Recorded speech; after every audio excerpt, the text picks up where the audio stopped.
The Anachronauts. They travel through time by downloading history to their brains and archive the past in order to save the future. With their trusty brain download computer, the Epic Traversier, they randomly visit the past year after year. Join them as they embark on their next adventure.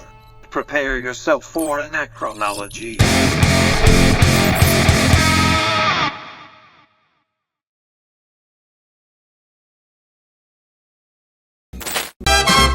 Through the ages we're lighting a tree, unwrapping the joy of what Christmas can be. From the first snowfall to the lights so bright, we're making the season feel just right. It's a holiday special, the joys in the air. Tom and Clay are spreading love everywhere. With time as our canvas, we paint it so clear. The spirit of Christmas is forever right here.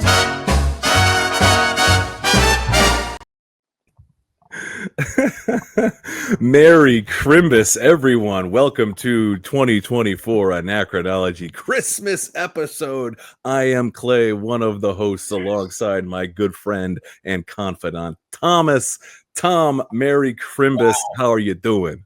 I just choked down that eggnog for the spirit of the show, for the spirit of the holiday episode, the very first holiday episode here on Anachronology. I just decided to toast our first one with a little nog. As you can see, Clay and I, we keep it festive. I got a little ugly sweater, Christmas sweater here, leftover chain from the obviously the Halloween episode that y'all should have watched, and a little Santa Claus on the cap. But you, my friend.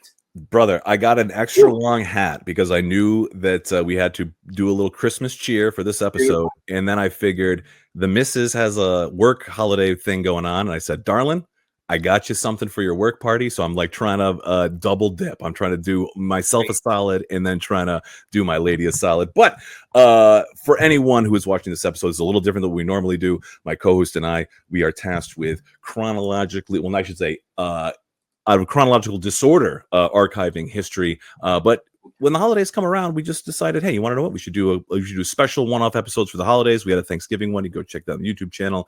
You can check us all our socials on Facebook, Instagram, TikTok. But, here we are on YouTube. If you want to check out any of our previous catalog, if you're a first-time watcher, please do so. This episode is going to be similar to our other ones, but a little different. Yeah, absolutely. On the show that we do, we typically travel anywhere from 1980s, 1990s, 2000s. We talk rando categories. We've been basically everywhere since we started the show. But these little kinds of fun specials are great because we can kind of take a very singular idea and take it all over time and space. So Christmas, the holidays, all that stuff. There's nostalgia everywhere. It bleeds from the very cracks of the holidays. So listen, usually we got a structure to the show where we kind of go to this, to this, to this. But hey, holiday special, all bets is off. I think we shouldn't waste any more time. Thomas, for Christmas, what does everyone want aside from goodwill towards men and family, presents, gifts? So we're starting off today's episode with, I thought, an ease into this episode. I tried to think of like 5 gifts that I remembered from growing up in my youth that I remember impacting me. I'm sure that there was a ton of stuff that I asked for, that I got, that I probably played for a month, never played again. But these things that I'm going to pull up, I reached back into my noggin to think, what were things that I remember being like, I really want this, and I got it, and I had a blast having it. So to start off with this 2024 Christmas episode, reaching back into Clay's gifts that he remember getting. Number 5, Lego. Dude, Legos. I wish I could remember like when I stopped asking for Lego or like playing with Lego, but all I know is Lego was like a steady constant in my youth up until probably where I was could have asked for something that wasn't Lego, but I was like, you want to know what?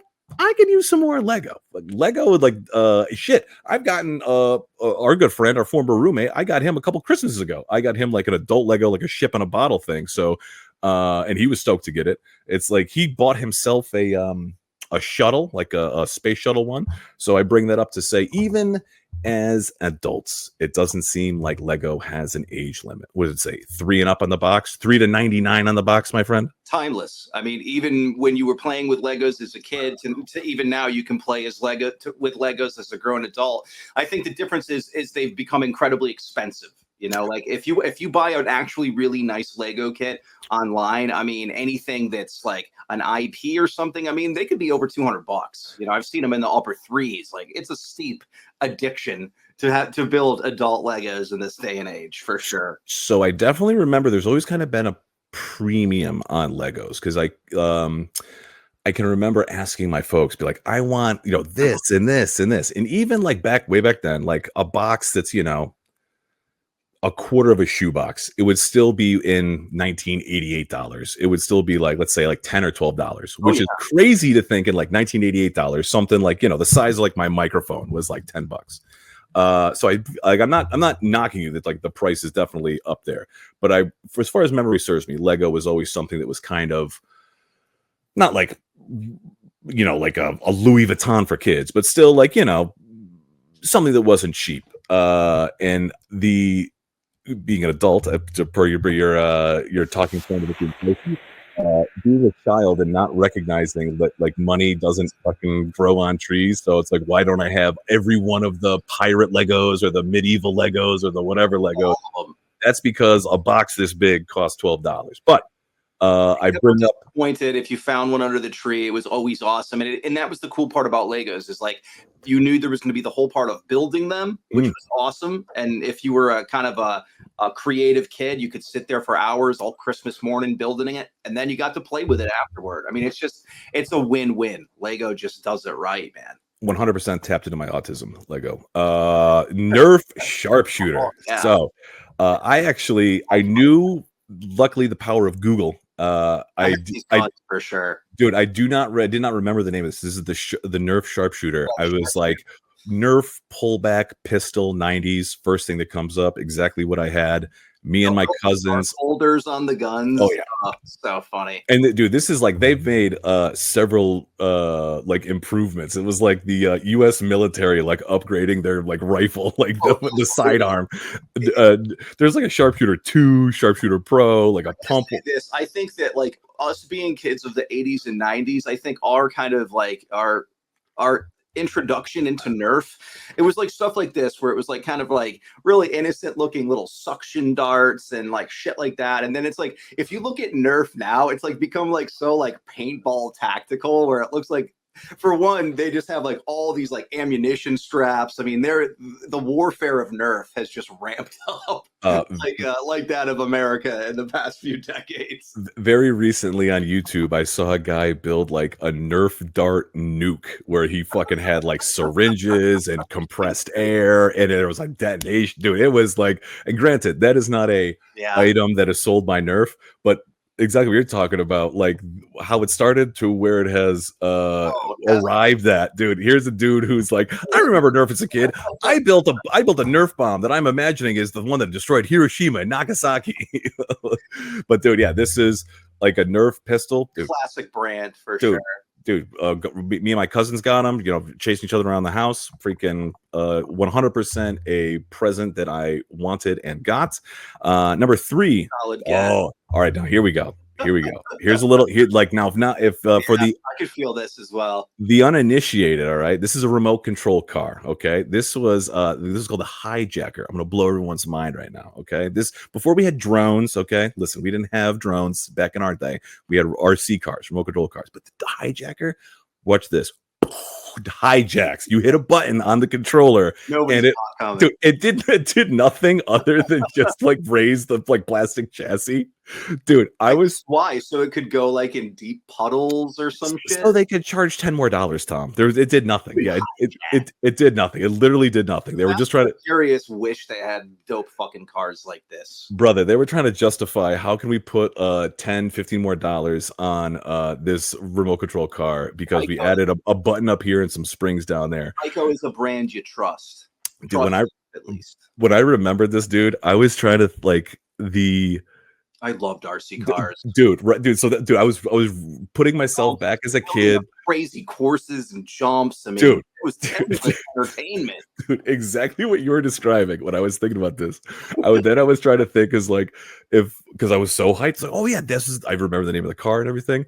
Bro, then I was laughing like there's definitely a difference between a kid playing with a remote control car and then being like an adult male who is like on Christmas Day, like out in 1 o'clock in the afternoon. His like children are standing by him because they're too not dexterous enough to like oh shit, Damien. Sorry, listeners, to use the things. So you're like hung over on nog or drinking nog. Maybe you got a grit or a cigar. And it's just like 1, 2 in the afternoon, and you're just freaking playing with an RC car. I'm gonna say that I think this Tyco brand obviously definitely disappeared post 9/11. So they poured all their money into the hijacker, and then they did not foresee the